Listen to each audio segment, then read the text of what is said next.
नमस्कार। आज हम वाइकिंग्स के इतिहास, उनकी कहानियों और तथ्यों के बारे में बात करेंगे। ये एक रोमांचक सफर होगा, तो चलिए शुरू करते हैं। वाइकिंग्स, ये नाम सुनते ही जहन में लाल बाल, हथियारों से लैस जंगजू और समुंदर में तेजी से चलते जहाज की तस्वीर उभरती है। लेकिन क्या आप जानते हैं कि ये निर्भय योद्धा, कुशल नाविक और सफल व्यापारी भी थे? आइए, आज हम साथ में वाइकिंग्स के इतिहास के पन्ने पलटते हैं, उनकी संस्कृति को समझते हैं और उनके जीवन के बारे में जानते हैं। साल था 793 ईस्वी, जब इंग्लैंड के लिंडसफर्न मोनेस्ट्री पर कुछ अजीब से लोगों ने हमला कर दिया। यह हमला इतना अचानक और भयंकर था कि उसने पूरे यूरोप को हिलाकर रख दिया। ये थे वाइकिंग्स, स्कैंडिनेविया के समुद्री लोग जो अपनी बहादुरी और निर्दयता के लिए जाने जाते थे। इनका जीवन समुद्री सफर और युद्ध से भरा हुआ था। ये लोग अपने लॉन्ग शिप्स में सवार होते और नए नए क्षेत्रों को अपना निशाना बनाते। वाइकिंग्स का युग शुरू हो चुका था, एक ऐसा दौर जो अगले 300 साल तक पूरे यूरोप को प्रभावित करता रहा। ये युग न सिर्फ युद्ध और लूटमार का था, बल्कि नए सांस्कृतिक और व्यावसायिक संबंधों का भी था। ये डेनमार्क, नॉर्वे और स्वीडन से आते थे और उनका जीवन समुद्र से जुड़ा था। इनका जीवन प्राचीन समुद्री संस्कृति से प्रभावित था, जहां ये लोग मछली पकड़ते, व्यापार करते और नए स्थानों की खोज करते थे। वाइकिंग्स अपने लॉन्ग शिप्स में सवार होकर दूर दूर तक गए, नई जगहें खोजी, व्यापार किया और कई जगहों पर तो उन्होंने अपना राज भी स्थापित कर लिया। इनकी ये लॉन्ग शिप्स इतनी मजबूत और तेजी से चलने वाली थी कि ये लोग समुद्री तूफानों का भी सामना कर सकते थे। उनकी ये यात्राएं सिर्फ लूटपाट तक सीमित नहीं थी। ये लोग नए नए स्थानों पर बसते, वहां कई संस्कृति को अपनाते और अपनी संस्कृति को फैलाते। इन्होंने यूरोप के कई हिस्सों में अपने बस्ते बसाए और वहां के लोगों के साथ व्यापारिक संबंध बनाए। वाइकिंग्स कुशल किसान, पशुपालक और शिल्पी भी थे। इन्होंने अपने गांव बसाए, खेती की और अपने जीवन को सुधारने के लिए नए नए उपकरण बनाए। इनकी शिल्प कला भी बहुत प्रसिद्ध थी। ये थी वाइकिंग्स की शुरुआत, एक ऐसी कहानी जिसमें रोमांच है, उत्साह है और रहस्य भी। इनकी कहानियों में वीरता, युद्ध, व्यापार और संस्कृति मिलन का एक अनोखा संगम है। यह कहानियां आज भी लोगों को प्रेरित करती है और उन्हें अपने इतिहास से जोड़ने का काम करती है। वाइकिंग्स की नावें सिर्फ समुद्र ही नहीं, बल्कि नदियों में भी उतनी ही तेजी से चलती थी। इनकी नाविक कला और जहाजों की रचना ऐसी थी कि वे किसी भी जल मार्ग पर आसानी से चल सकती थी। इसी कारण वे यूरोप के अंदरूनी हिस्सों तक पहुंचने में कामयाब हुए। उन्होंने अपने सफर को सिर्फ समुद्र तक ही सीमित नहीं रखा। उन्होंने इंग्लैंड, आयरलैंड, फ्रांस, रूस और यहां तक कि उत्तरी अफ्रीका तक अपने कदम रख दिए। इन सभी जगहों पर उनका प्रभाव इतना गहरा था कि आज भी इन देशों की संस्कृति में उनकी छाप देखी जा सकती है। उनके बनाए हुए अस्त्र शस्त्र, भवन और कलाकृतियां आज भी इन स्थानों पर मिलती हैं, जो उनके समर्थ और समृद्ध संस्कृति का प्रमाण है।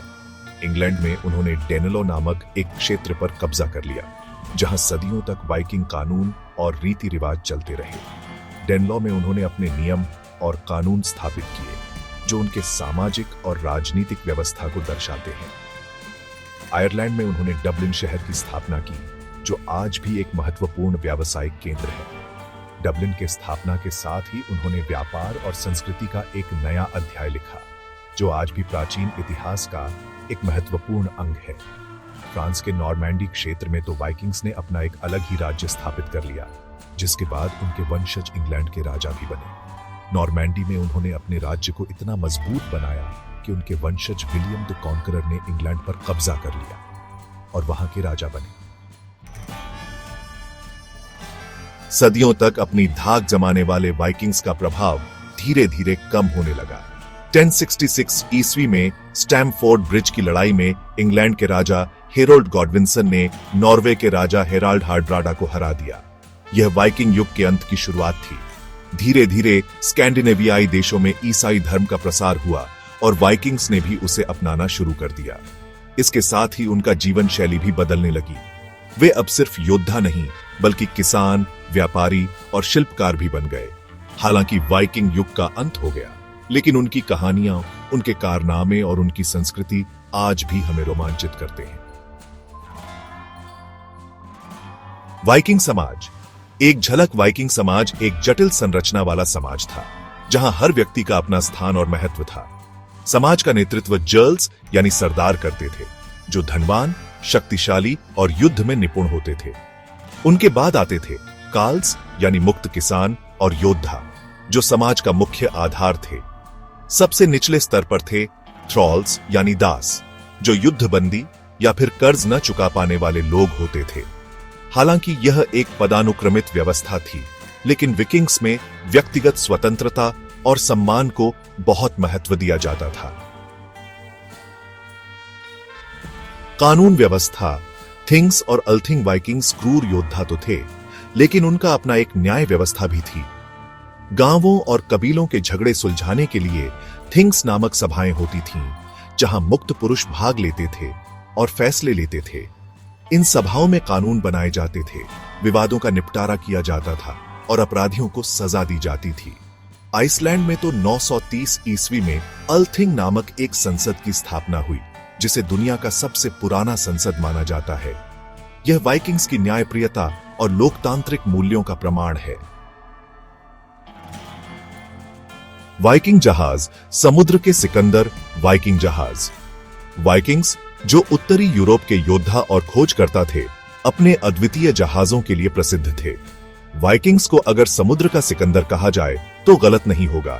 उनके जहाजों ने उन्हें अज्ञात समुद्रों और नई भूमि की खोज में सक्षम बनाया। उनके जहाज, खासकर लॉन्ग शिप्स, अपनी गति, मजबूती और उथले पानी में चलने की क्षमता के लिए मशहूर थे। ये जहाज नदियों और समुद्र दोनों में आसानी से चल सकते थे। ये जहाज लकड़ी के बने होते थे और इनमें पाल के साथ साथ चप्पू भी लगे होते थे, जिससे ये हवा के साथ साथ धारा के विपरीत भी चल सकते थे। इनकी बनावट इतनी मजबूत होती थी कि ये कठिन समुद्री परिस्थितियों का सामना कर सकते थे, जिससे ये हवा के साथ साथ धारा के विपरीत भी चल सकते थे। वाइकिंग्स के जहाजों की यह विशेषता उन्हें समुद्री युद्ध और व्यापार दोनों में अजेय बनाती थी। वाइकिंग्स ने नेविगेशन में भी महारत हासिल कर ली थी। वे अपने समय के सबसे कुशल नाविकों में से एक थे। वे सूरज, तारों और यहां तक कि पक्षियों के झुंड का इस्तेमाल करके भी दिशा का पता लगा लेते थे। उनकी नेविगेशन तकनीकें इतनी उन्नत थीं कि वे बिना किसी आधुनिक उपकरण के भी लंबी यात्राएं कर सकते थे। कहा जाता है कि उन्होंने सनस्टोन नामक एक विशेष प्रकार के पत्थर का इस्तेमाल करके भी दिशा निर्धारित की, जो बादलों के पीछे से भी सूरज की रोशनी को पहचान सकता था। यह पत्थर उन्हें धुंध और बादलों के बीच भी सही दिशा में मार्गदर्शन करता था, जो बादलों के पीछे से भी सूरज की रोशनी को पहचान सकता था। वाइकिंग्स की यह अद्वितीय नेविगेशन तकनीकें और उनके मजबूत जहाज उन्हें समुद्री अन्वेषण के इतिहास में एक महत्वपूर्ण स्थान दिलाते हैं।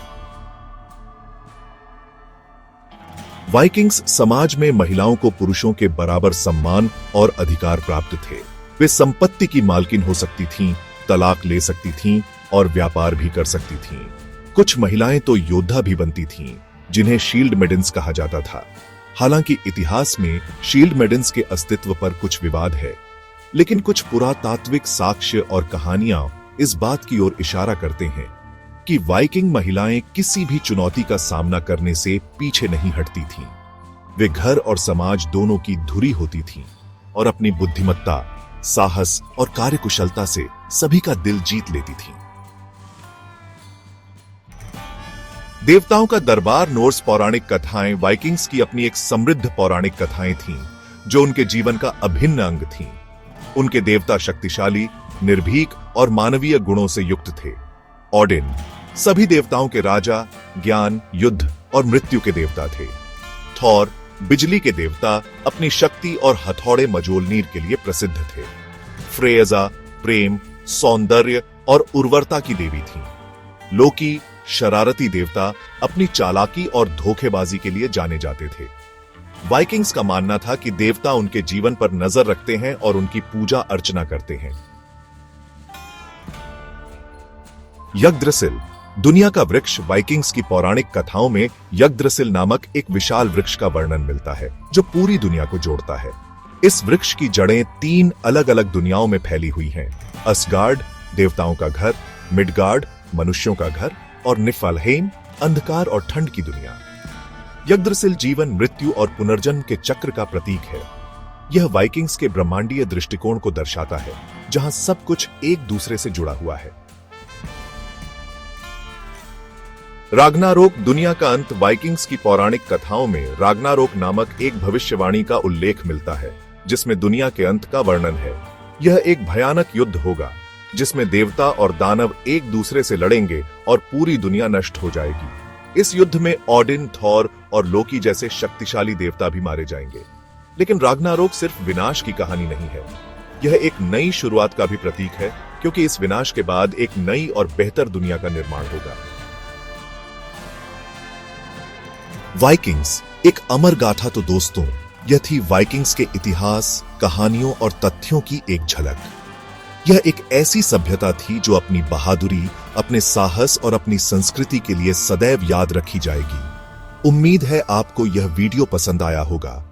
अगर हां, तो इसे लाइक और शेयर जरूर करें। नमस्कार।